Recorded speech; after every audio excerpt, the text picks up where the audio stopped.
जय हिंद साथियों, कैसे आप सभी। उम्मीद है आप सभी स्वस्थ होंगे और बहुत ही अच्छे से अपने एग्जाम्स की तैयारी कर रहे होंगे। मैं नेहा स्वागत करती हूँ आप सभी का आपके अपने परिवार लक्ष्यवर्धी में। साथियों, इस क्लास में हम लोग हिंदी का प्रैक्टिस सेट करते हैं। आप किसी भी एग्ज़ाम की तैयारी कर रहे हैं जिसमें आपके हिंदी से क्वेश्चंस पूछे जाते हैं, आप सभी के लिए ये क्लास ले सकते हैं। इस क्लास में हम लोग वही क्वेश्चंस डिस्कस करते हैं जो क्वेश्चंस आपके पिछली वर्ष किसी न किसी परीक्षा में आए हुए हैं या फिर आने वाली परीक्षाओं में इन क्वेश्चनों की आने की प्रबल संभावना है। तो साथियों, बिना किसी देरी के शुरू करते हैं आज का अपना प्रैक्टिस सेट।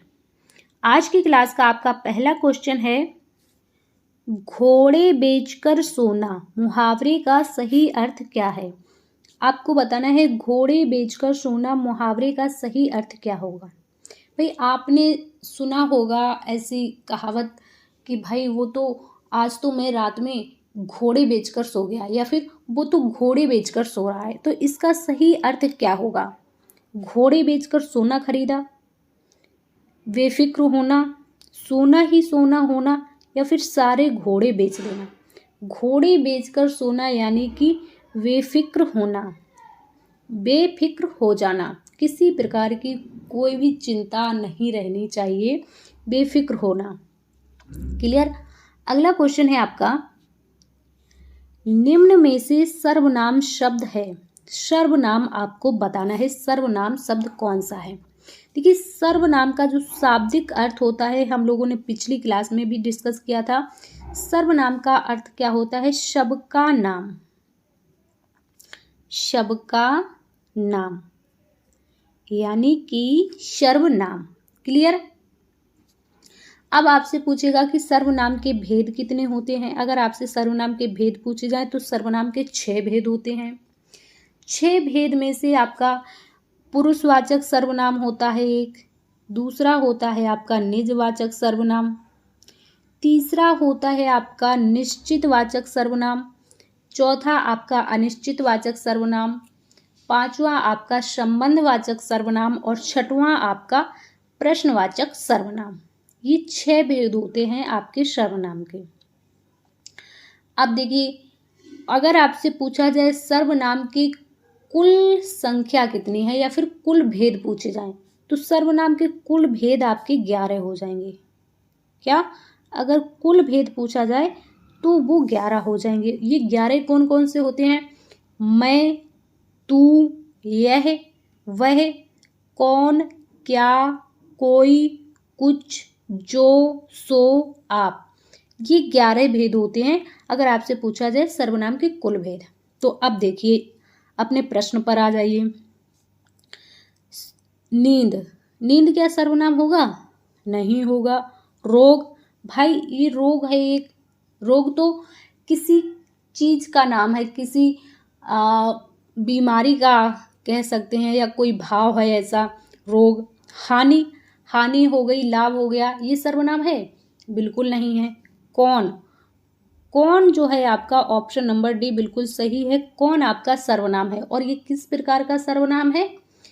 अनिश्चितवाचक सर्वनाम। अभी हम लोगों ने सर्वनाम के 6 भेद देखे, जिसमें एक था आपका अनिश्चितवाचक सर्वनाम। तो ये अनिश्चितवाचक सर्वनाम का ही भेद हो जाता है। क्लियर। अगला क्वेश्चन है आपका, इनमें से कौन सा वर्ण अघोष महाप्राण है। अब देखिए, आपसे अघोष भी पूछा है और महाप्राण भी पूछा है। देखिए, एक होता है सघोष और एक होता है अघोष। सघोष को ही घोष या सघोष कहते हैं और आपका अघोष महाप्राण। अब देखिए, अघोष में क्या होता है, प्रत्येक वर्ग का पहला और दूसरा जो वर्ण होगा ये अघोष होगा। महाप्राण में पहला, तीसरा और पांचवा, पहला तीसरा वर्ण जो होगा प्रत्येक वर्ग का, ये आपका अल्प प्राण होगा, जबकि दूसरा और चौथा वर्ण ये आपके महाप्राण होंगे। क्लियर। अब देखिए, पहला हो, दूसरा हो, दूसरा हो, चौथा हो, यानी कि अघोष भी हो और महाप्राण हो, यानी कि किसी वर्ग का दूसरा वर्ण होना चाहिए, दूसरा वर्ण। अब देखिए ता तो आपका पहला है, अघोष तो है लेकिन ये महाप्राण नहीं है। चा भी आपका पहला है, अघोष तो है लेकिन महाप्राण नहीं है। खा आपका दूसरा है, दूसरा अघोष में भी आता है, महाप्राण में भी आता है। तो ऑप्शन नंबर सी आपके क्वेश्चन का यहाँ पर बिल्कुल सही आंसर हो जाएगा। खा जो है ये अघोष भी है और महाप्राण भी है। क्लियर। अगला क्वेश्चन है आपका, निकेतन का उपयुक्त पर्यायवाची शब्द चुनिए। आपको बताना है निकेतन का पर्यायवाची शब्द। साथियों क्लास यदि आपको पसंद आ रही है तो क्लास को लाइक कर दीजिए और अपने दोस्तों के साथ शेयर भी कर दीजिए। अब बताइए निकेतन का पर्यायवाची शब्द। ग्रह, अग्नि, सरिता या फिर चांद। देखिए निकेतन के पर्यायवाची शब्द आप देख लीजिए।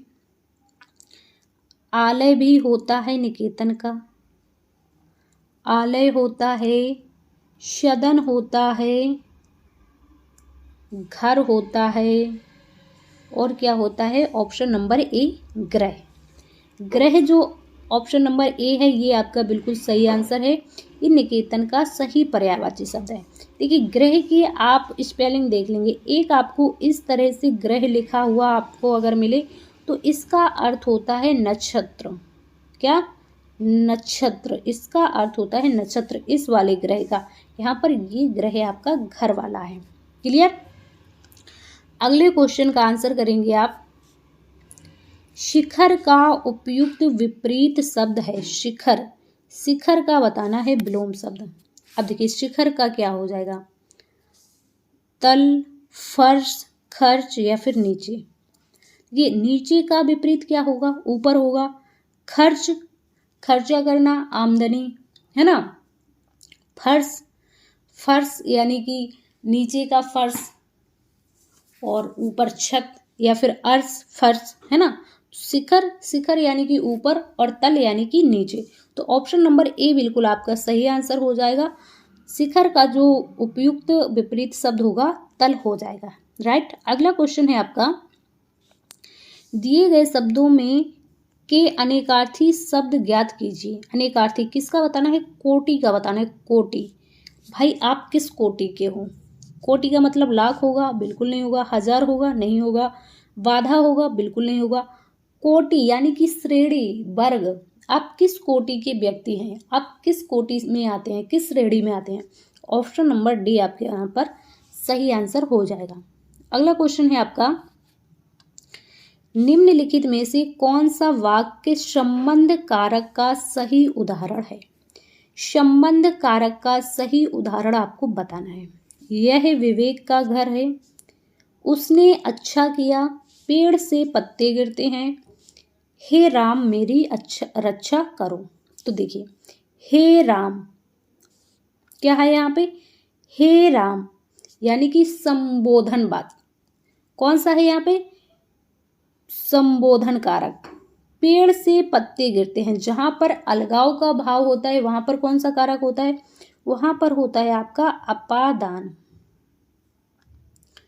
उसने अच्छा किया या फिर यह विवेक का घर है। देखिए विवेक का घर, घर का संबंध किससे बता रहे हैं, विवेक से। विवेक का संबंध घर से बता रहे हैं। तो ये आपके क्वेश्चन का आंसर ऑप्शन नंबर ए बिल्कुल सही हो जाएगा। यह विवेक का घर है। का, की, के, रा, री, रे, ये आपके जो उपसर्ग होते हैं, ये आपके जो होते हैं, तो ये आपके संबंध कारक के चिन्ह हो जाते हैं। क्लियर। अगला क्वेश्चन है आपका, आओ आज नहर में तैरा जाए। आओ भाई आज नहर में तैरा जाए किस प्रकार का वाच्य है। भाई आप भी अपने दोस्तों से कहते होगे आओ आज ऐसा काम किया जाए, आओ आज पबजी खेला जाए, है ना। तो वही बताना है कि ये किस प्रकार का वाच्य है। क्या ये कृतवाच्य है, कर्मवाच्य है या फिर भाववाच्य, वाचक नहीं, यहाँ पर भाववाच्य होगा। तो बताइए कौन सा वाच्य है यहाँ पे। आओ आज नहर में तैरा जाए यानी कि यहाँ पर भाववाच्य हो जाएगा। राइट। अगला क्वेश्चन है आपका, निम्न में से किस शब्द में आ उपसर्ग का प्रयोग नहीं हुआ है। आ उपसर्ग का प्रयोग नहीं हुआ है। देखिए, एक होता है मूल शब्द और ये आपका उपसर्ग और प्रत्यय, कि क्या होते हैं, शब्दांश होते हैं, यानी कि शब्द मूल शब्द में लगे हुए अंश। उपसर्ग आपका मूल शब्द से पहले जुड़ता है और प्रत्यय आपका मूल शब्द के बाद जुड़ता है। तो देखिए, आ उपसर्ग किसमें नहीं है। अब देखिए, आकार एक शब्द होता है आपका कार, है ना, का में आ उपसर्ग लगा दिया, हालांकि ये आ पहले आएगा तो हो जाएगा आपका आकार। यहाँ पर है आजीवन, आ उपसर्ग लगा जीवन शब्द में, क्लियर। आकर्षण, भाई आ उपसर्ग लगा यहाँ पर कर्षण शब्द में, बन गया शब्द आपका आकर्षण। आकस्मिक, भाई कस्मिक कोई शब्द नहीं होता है। कस्मिक कभी आपने सुना? नहीं सुना, है ना। कस्मिक कोई शब्द नहीं होता है। तो ऑप्शन नंबर डी आपका बिल्कुल सही हो जाएगा। आकस्मिक जो शब्द है इसमें आ उपसर्ग का प्रयोग नहीं हुआ है। क्लियर। अगला क्वेश्चन है आपका, नयन का सही संधि विच्छेद रूप चुनिए। आपको बताना है नयन का सही संधि रूप। अब बताइए, नयन, पहले तो ये जान लीजिए कि नयन में संधि कौन सी है। तो यहाँ पर स्वर संधि है। स्वर संधि के कितने भेद होते हैं? आप कहेंगे 5 भेद होते हैं। 5 भेद में से नयन में कौन सा भेद है? तो आप कह देंगे यहाँ पर अयादि स्वर संधि हो जाएगी, अयादि स्वर संधि। अब बताइए यहाँ पर आंसर कौन सा बनेगा? ने प्लस अन, ने प्लस यन, नए प्लस ना, या फिर ना प्लस यन।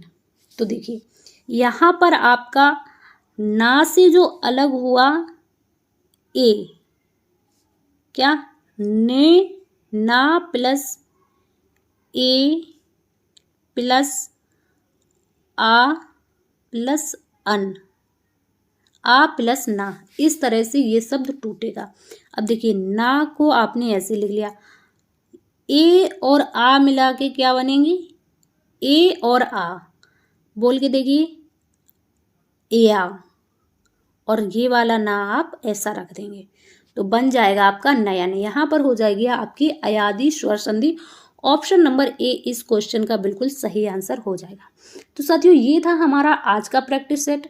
आज के इस प्रैक्टिस सेट में आपने कितने क्वेश्चन सही कर पाए हैं हमें कमेंट्स बॉक्स में ज़रूर बताइएगा। क्लास यदि आपको पसंद आई हो तो क्लास को अपने दोस्तों के साथ शेयर कीजिएगा, लाइक कीजिएगा। चैनल पर नए हैं तो चैनल को सब्सक्राइब कर लीजिएगा। हम मिलेंगे आपसे नेक्स्ट क्लास में। जब तक के लिए स्वस्थ रहिए और अच्छे से अपनी तैयारी करते रहिए। जय हिंद साथियों।